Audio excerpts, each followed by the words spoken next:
अस्सलाम वालेकुम प्यारे व्यूवर्स, क्या हाल चाल है। आज आपको मैं अपनी संडे की रूटीन बता रही हूँ, जिसमें शॉर्टकट किया है कि आज मैं देर से उठी थी। सुबह उठ तो जाती हूँ, लेकिन ये है कि नाश्ते की तरफ जब आई हूँ तो वो 11 बज रहे थे। तो बस 11 बजे उठ के फिर मैंने नाश्ता बनाया, और नाश्ता बड़ी मुश्किल से बन रहा है। एज़ यूजुअल आपकी इस पूरी मेरी वीडियोस में ना, जितना भी आप उठा के देखेंगे तो इस सीज़न में तो आपको पता है सर्दियों का सीज़न था, तो गैस की बहुत कमी थी, और बस लो फ्लेम पे जो जो कच्चा पक्का बनता है बंदा खा जाता है। और बस यही रूटीन थी। और मैं आपको इंशाल्लाह लच्छे वाले पराठे बनाना बताऊंगी, और मैं कैसे बनाती हूँ, और आप भी वैसे ज़रूर ट्राई कीजिएगा, और आप कैसे बनाते हैं वो भी ज़रूर बता दीजिएगा।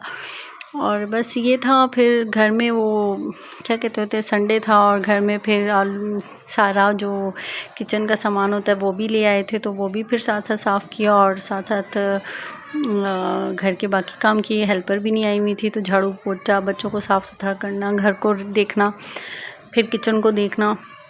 तो संडे बहुत टफ़ गुज़र जाता है, और बस यही सिलसिला था। पिछले दिनों मेहमान बहुत आना जाना था, तो आज बस थोड़ा सा मैंने इसलिए रेस्ट किया ज़्यादा टाइम।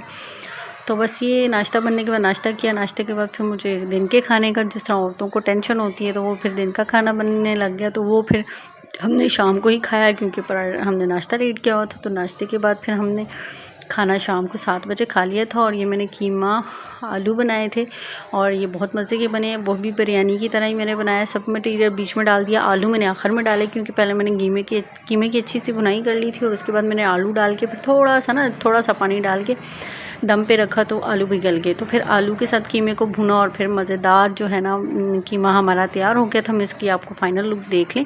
आयल जो है वो कीमे ने छोड़ दिया था। बहुत टेस्टी बना है, खाने में बहुत मज़ेदार था, बड़ा मज़ा आया। और फिर इसी तरह घर की रूटीन चलती रही, और दुआ में याद रखिएगा, चैनल को सपोर्ट कीजिएगा। इसी तरह अच्छी अच्छी वीडियोस आपके साथ शेयर होती रहेंगी। अपनी दुआ में हमेशा याद रखिएगा, और आप खुश और आबाद रहें, ज़िंदगी में हंसते मुस्कराती रहिए। अल्लाह ताला सब की ज़िंदगियों में आसानियाँ करे। तो दुआ में याद रखिएगा। अल्लाह हाफ़िज़।